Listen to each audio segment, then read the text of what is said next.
Hello friends, welcome to Law and GK.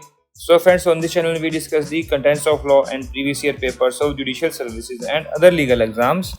And in today's video, we are going to discuss preliminary exam paper of Himachal Pradesh Judicial Services 2025, paper Civil Law 2, which was held in March 2025. So friends, if you are preparing for judicial services, this channel will be very useful for you.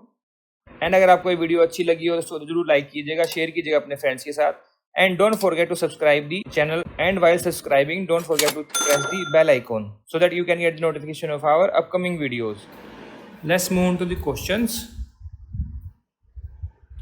Question number 1 is, the doctrine of lis pendens provides that the pendency of a suit or proceedings shall be deemed to commence from date of presentation of the plaint or institution of the proceedings in the court. ये बिल्कुल ठीक है. Shall continue until the suit or proceedings is disposed by the final decree or order. ये बिल्कुल ठीक है. फिर complete satisfaction of the order obtained unless it has become unobtainable by reason of the expiry of any period of limitation. ये भी ठीक है. The purpose is to ensure the process of the court is not subverted and rendered infructuous. ये बिल्कुल ठीक है.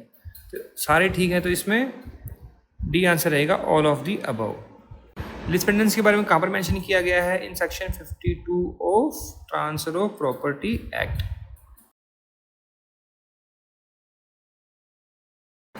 Access to part performance would be applicable only in the following condition or conditions. If there is a contract to transfer for consideration.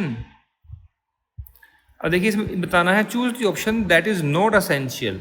ठीक है, ये इनको ऊपर लिखना चाहिए, नीचे लिख रखा है. बंदा पूरा पढ़ लेगा, उसके हिसाब से आंसर कर देगा फटाफट, और यहाँ से कंफ्यूजन बन जाएगी. कंडीशन देखिए, if there is contract to transfer for consideration any immovable property, ये बिल्कुल ठीक है. फिर contract is in writing, yes. Transferee has either performed or is willing to perform his part of the contract, बिल्कुल ठीक है. Transfer must have been completed in the manner prescribe by law. Transfer complete have not been completed, ये wrong हो गया. D. अगर complete हो जाएगा तो फिर पार्ट परफॉर्मेंस की बात ही कहाँ रह गई? तो इसमें बी आंसर रहेगा, only D. B is the answer. Part performance कहाँ पर है? 53A of TPA.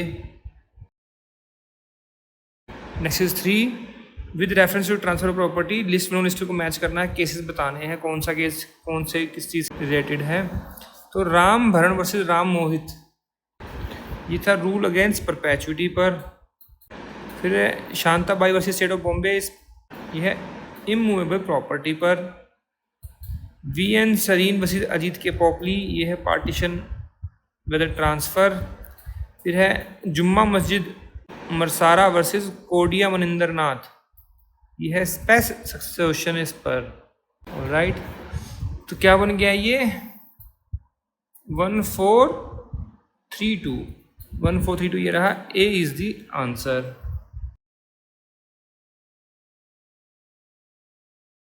Next is 4, which of the following legislation defines licence. Licence कहाँ डिफाइन किया गया है?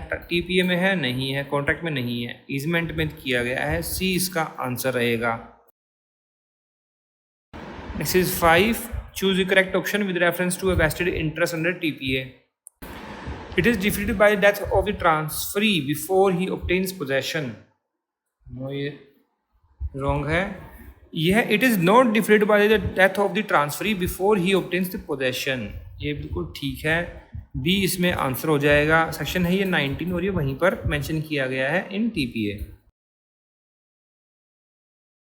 Next is 6, Amit transfers rupees 5 lakh to Bittu on condition that he shall marry with the consent of Chaman, Deepak and Deena.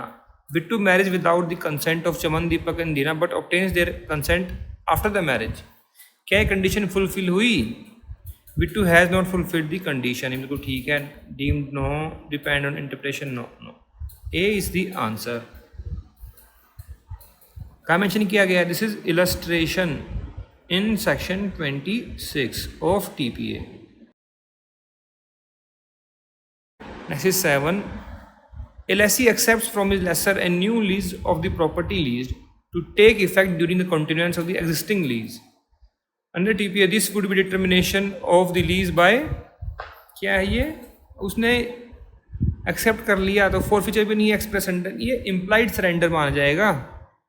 This is implied surrender, C is the answer. Determination of lease कहाँ provide किया गया है? In section 111 of TPA। Next is 8. Read the following statements. Since future option is an uncertain interest, it cannot be transferred, so gift of the future property is void. ये बिल्कुल ठीक है।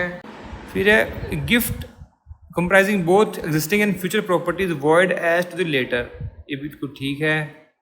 ये B वाला है सेक्शन 124। फिर है gift of a thing to 2 or more donors of whom one does not accept it. It is void as to the interest which he would have taken if he had accepted. जो नहीं लिया उसके लिए void हो जाएगा। ये section 125 of TPA। तो सारे ठीक है इसमें, all of the above, D is the answer. This is 9. Nemo that quad non habit. No one can transfer the title better than he himself. बहुत ही कॉमन क्वेश्चन है, हर बार पूछ लेते हैं। सेक्शन 41 है, आगे पढ़ने की जरूरत नहीं है। जहाँ पर भी ये देखो सेक्शन लिखे हों तो सेक्शन 41 लगा दो, बट पढ़ लेना एक बार फिर भी। बी इसका आंसर है, section 41। Next is 10. Which of the following is not included in the immovable property? Land होता है, yes. Building, yes. Growing crops नहीं होता। मशीनरी एम्बेडेड इन दी अर्थ, ये इमूवेबल प्रॉपर्टी है। तो सी इसमें आंसर रहेगा। सेक्शन 3 इंटरप्रिटेशन देख सकते हैं इसके लिए of TPA। C is the answer. Next is 11. In 1941, the colonial government had appointed a 4-member Hindu law committee to draft Hindu code bill under the chairmanship of, कौन सा chairman sir? BN Rao. D is the answer. Next is 12. A marriage solemnized between any 2 Hindus who are spindas of each other shall be valid if the custom or usage of governing each of them permits a marriage between the two. ये बिल्कुल ठीक है। Governing any of them, any नहीं है, each लिखा हुआ है in section 5 clause 5 of Hindu marriage act, ठीक है ना। तो ए इसमें आंसर रहेगा। Next is 13. अब ये सेक्शंस है, मैच करने हैं हिंदू एडॉप्शन मेंटेनेंस एक्ट के। तो प्रोविजन ऑफ मेंटेनेंस अंडर हामा वाइफ का कहाँ पर है? सेक्शन 18 में। Window daughter in law 19, children and parents 20, dependent define कहाँ पर है? 22 में। तो क्या बन गया इसका? 2314, A is the answer. Next is 14. Under the Hindu succession act which of the following would lead to a complete disinheritance of a legal heir? And heir converting to another religion, क्या कर देगा ये? उसको बाहर नहीं करेगा ये। फिर an heir murdering the person from whom they were to inherit, ये कंप्लीटली डिसइनहेरिट कर देगा। Section 25 of Hindu succession act में लिखा हुआ है। रीमैरिंग आफ्टर डाइवोर्स नहीं होगा। हेयर अनाउंसिंग द शेयर तब भी नहीं होगा। बी इसमें आंसर रहेगा। Next is 15. श्रीमन शंकर देवा married Miss Mosmi in 2020 at Shimla and had been staying together since then. He rounded the world by entering religious order of the sadhus and left the matrimonial home in 2023. During the ongoing Mahakumbh, he was seen at Prayagraj. Under Hindu Marriage Act, this would be a valid ground for which of the following? किसके लिए valid ground है ये? Renouncing the word for divorce, section 13 में mention किया हुआ है। तो सी इसका आंसर रहेगा। Next is 16. In Shilpa Shailesh versus Varun Srinivasan 2023 की जजमेंट है। The supreme court has delivered a judgement on the issue of irretrievable breakdown of marriage, which of the following is true? In exercise of its power under Article 142 of the Constitution of India, the court can grant divorce on the ground of irretrievable breakdown of marriage only when both parties consent to such divorce. नहीं, consent की जरूरत क्या है? Court can decide on their own even when one party does not consent to such divorce.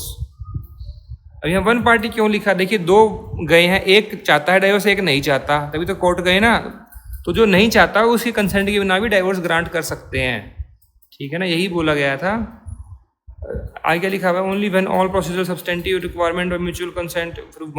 Supreme Court के पास जाने की जरूरत क्या है फिर, कैन नॉट ग्रांट डाइवोर्स, ये रॉन्ग है। बी इसमें आंसर रहेगा। Next is 17, choose incorrect statement. In case of an unmarried Hindu girl the father is the natural guardian, ये बिल्कुल ठीक है। In case of an illegitimate unmarried Hindu girl mother is the natural guardian, बिल्कुल ठीक है। In case of married Hindu girl the husband is the natural guardian, ये भी ठीक है। In case of divorce Hindu girl the mother is natural guardian, father आएगा ना। D incorrect हो गया, तो D is the answer.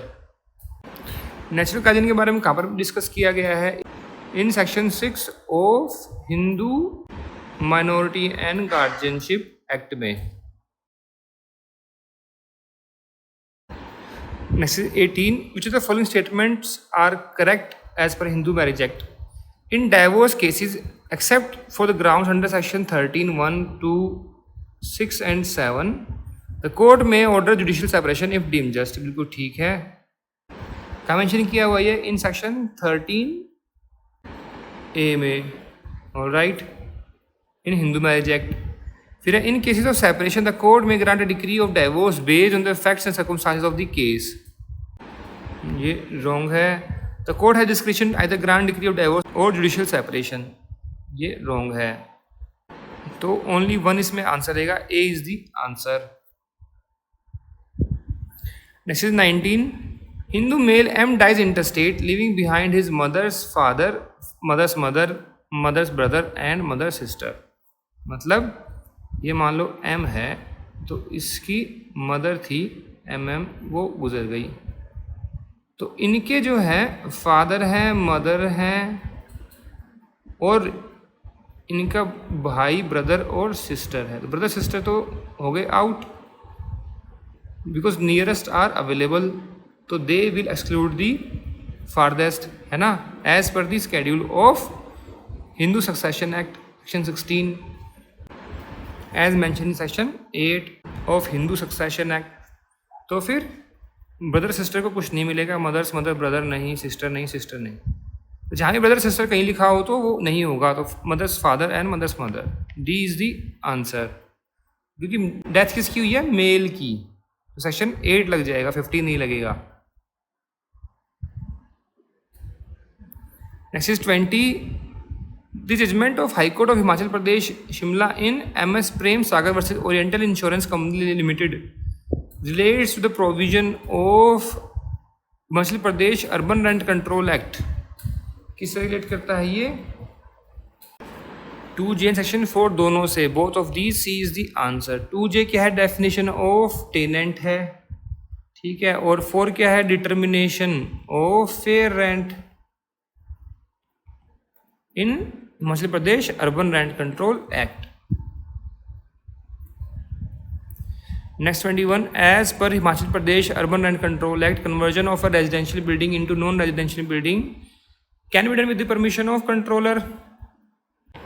Can be done by anyone? No, not permissible. कर सकते हैं, only state can allow, नहीं। Can be done but only with the permission writing of the controller. D is the answer। कहाँ mention किया गया है, in section 12 of HPURCA। Next 22, with reference to section 20 of HPURCA, statement 1 है, if the landlord refuses to deliver to the tenant a written receipt for the amount paid as rent, the tenant may file an application with the controller within 3 months from the date of payment। 3 months नहीं, यहाँ पर 2 months है, ये wrong हो गया। फिर है statement 2, the controller may be order direct the may order, क्या लैंग्वेज लिखते हैं एग्जाम वाले भी, डायरेक्ट द लैंडलॉर्ड टू पे डैमेजेस दैट में double the amount of the rent, ये ठीक है। ये सेक्शन 20 के सब सेक्शन 3 में लिखे हुए हैं दोनों चीज़ें, तो statement 2 is correct, only 2C is the answer. Next 23, अब लिस्ट 1 को लिस्ट 2 से मैच करना है। डेफिनेशन हमेशा कहाँ होती हैं? सेक्शन 2 में। तो ये तो ए तो यहीं पर ही हो गया। फिर fine premium not to be charged, ये है section 8। Cutting or withholding essential supplies 11 है। Landlord duty to keep the building or rented land in good repairs 13 में है। ये इल लिखा हुआ है पेपर में, मतलब इन होना चाहिए, इन गुड रिपेयर्स। क्या बन गया इसका? 1432। तो 1432 ये रहा, D is the answer. Next 24। In section 14 of HPURCA, the tenant against whom controller has made an order of eviction on the ground of non-payment of rent due from him shall not be evicted as a result of his order if tenant pays the amount due within a period of 30 days from date of order. C is the answer. कहाँ mention किया गया है? In section 14 sub section 2 के proviso 3 में। All right. This is 25. Statement 1 है, any person agreed by the order passed by the controller may within 15 days from date of such order or such longer period as appellate authority may allow for reason to be recorded in writing, prefer an appeal in writing to the appellate authority having jurisdiction. ये बिल्कुल ठीक है। अब देखिए ये statement 2 जो है इसका ये कॉन्ट्राडिक्टरी स्टेटमेंट, यहाँ 30 डेज लिखा हुआ है, 15 डेज अलाउड है, तो ये रॉन्ग हो गया, ये ठीक है।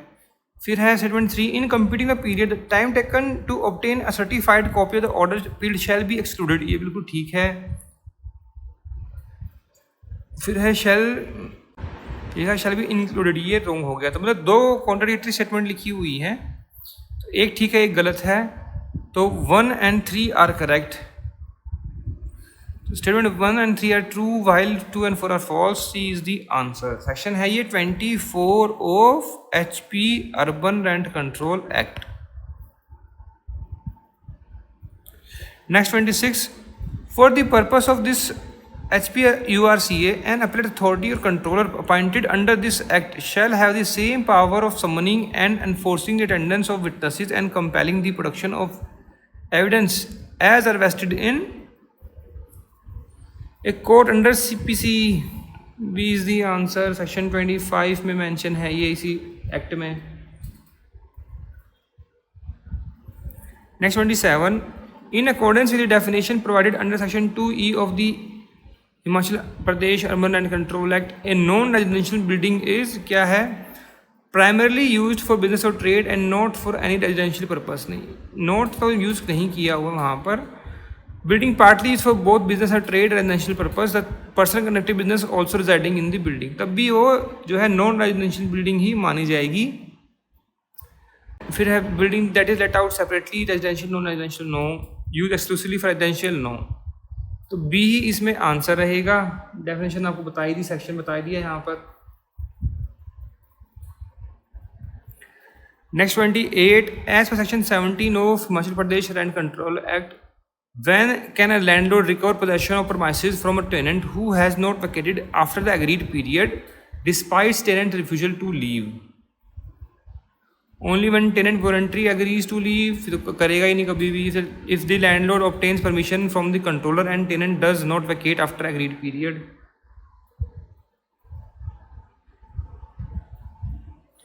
ये बिल्कुल ठीक है। Can prove the tenant violated ही है। फिर है only if tenant cause damage to premises no. B is the answer. हम पिटीशन लगाएंगे ना सेक्शन 14 में कंट्रोलर के पास, कंट्रोलर उसको बताएगा, फिर obtain permission from the controller, controller permission देगा एविक्शन की। बी इसमें आंसर रहेगा। Next 29, which of the following statements are correct regarding the grounds of eviction under section 14 of HPURCA?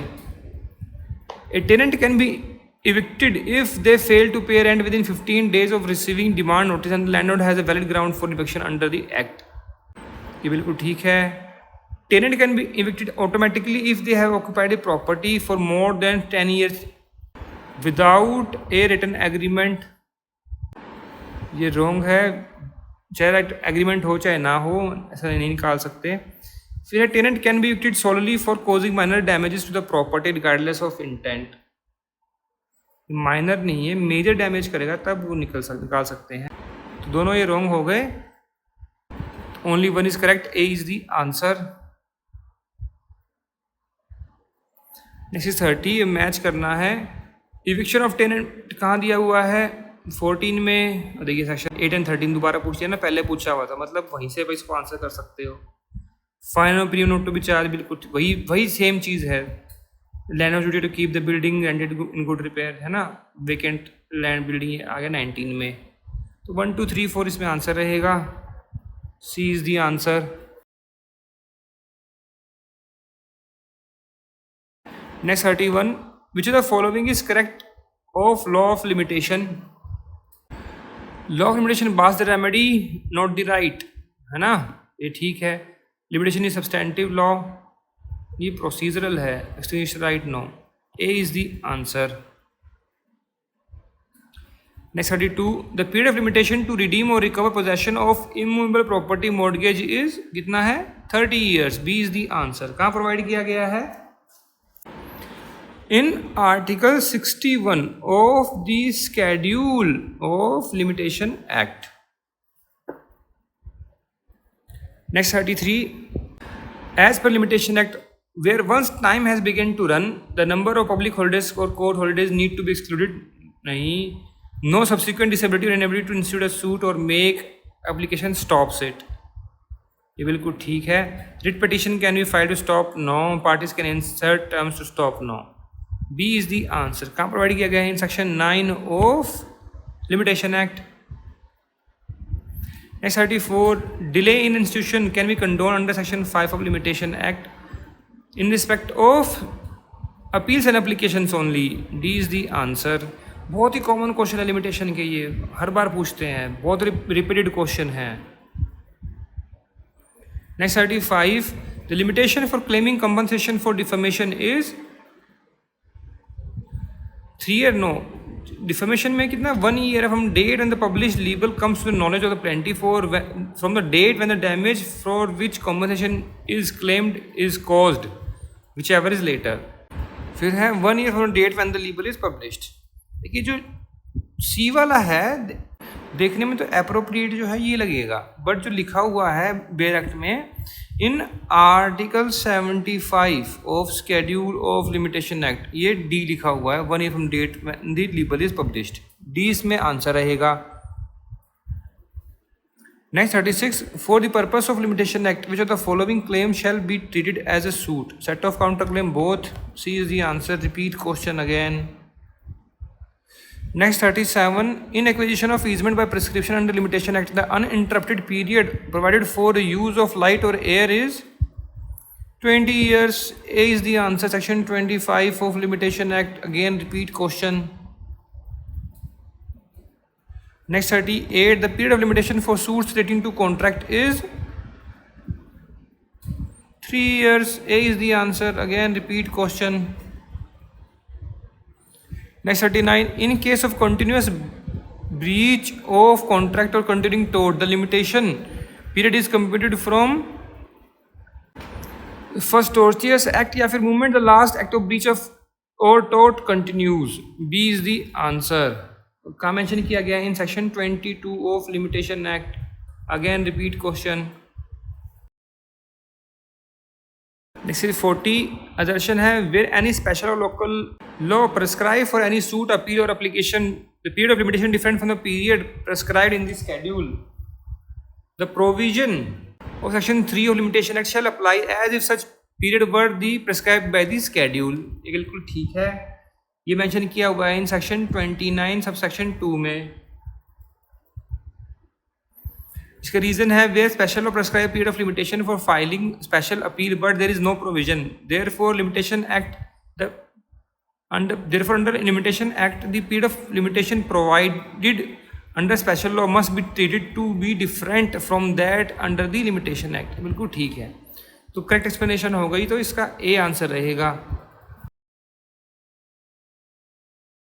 Next 41, illustration 1 है A sells by auction to B a horse which A knows to be unsound. A says nothing to B about the horse's unsoundness.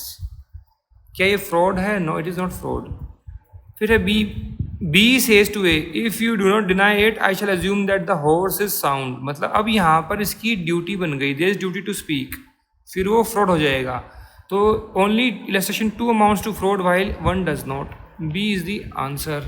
Fraud कहाँ provide किया गया है? In section 17 of contract act. Next 42 statement 1 है, an agreement in restraint of trade is void but sale of goodwill is an exception. बिल्कुल ठीक है ये. An agreement in restraint of legal proceeding is void and arbitration is an exception. ये बिल्कुल ठीक है, दोनों ठीक हैं ये. Statement 1 is correct and is provided under section 26. 26 क्या है? देखिए मैंने इसका बनाया हुआ है, हर बार डिस्कस करता हूँ. CMTLUW, CMT love. C मतलब विदाउट कंसिडरेशन वॉइड 25, ये सारे वॉइड वाले हैं. In the state of marriage 26, trade 27, legal proceedings 28, uncertain 29, wagering 30. Okay. अब स्टेटमेंट 1 जो है वो क्या है? सेक्शन 27 है. लीगल प्रोसीडिंग्स कहाँ पर है? 28 में. तो स्टेटमेंट 2 जो है वो 28 से रिलेट करता है. 28 कहीं मेंशन ही नहीं किया हुआ. स्टेटमेंट 1 जो है वो 27 से रिलेट करता है, तो ये रहा यहाँ पर. तो सी इसमें आंसर हो जाएगा. थोड़ा ट्रिकी क्वेश्चन है ये. Next 43 with reference to contract act 1872. Match करना है कॉन्ट्रैक्ट के सेक्शंस हैं ये. सेक्शन 7 क्या है? Acceptance by performing conditions. 10 क्या है? What agreements are contract. 14 क्या है? Free consent. 31 क्या है? Contingent contract. ठीक है. तो क्या बन गया इसका? 3412.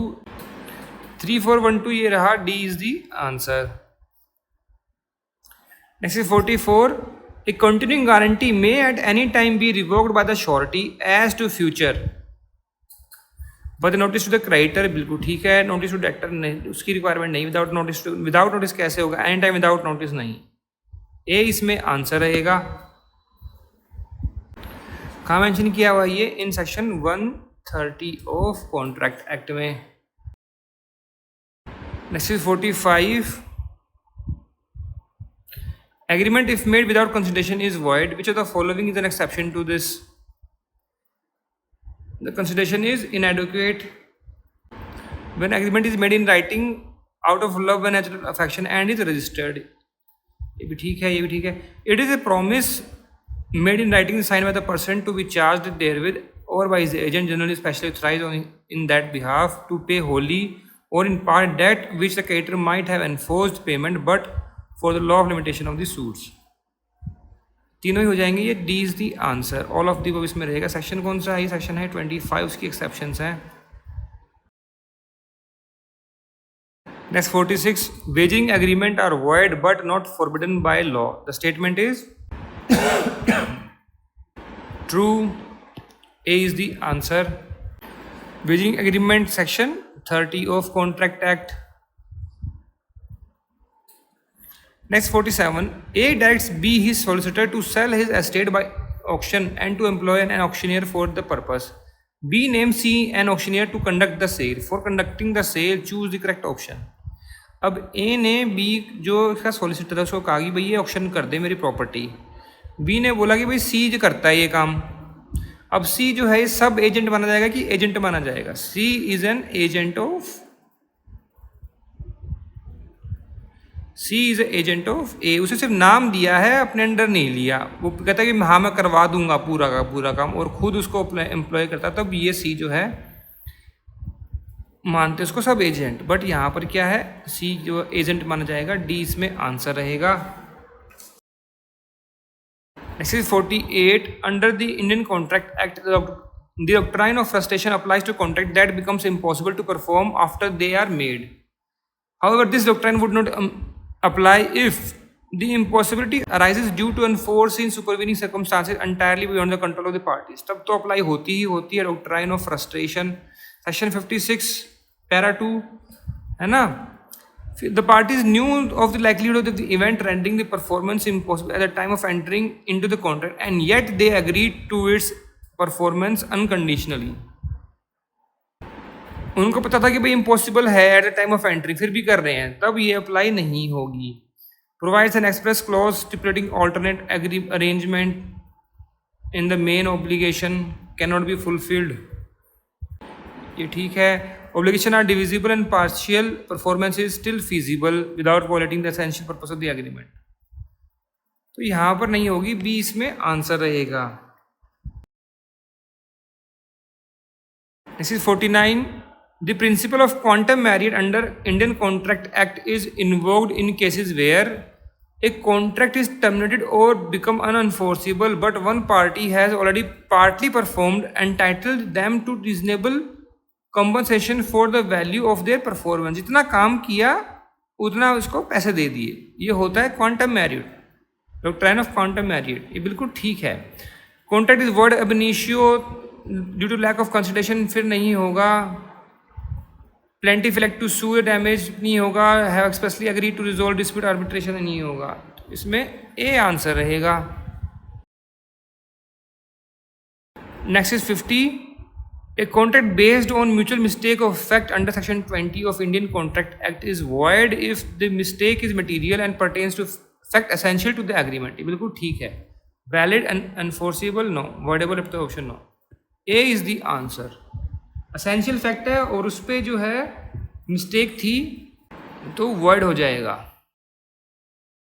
So friends, here we have discussed all the questions of preliminary exam paper of Himachal Pradesh Judicial Services 2025, which was held in March 2025, paper Civil Law 2. अगर आपको इसमें कोई कमी लगी हो, कोई सजेशन हो, कोई एडवाइस हो, कोई कमेंट्स हो, तो आप जो है कमेंट सेक्शन में जाकर भी लिख सकते हैं।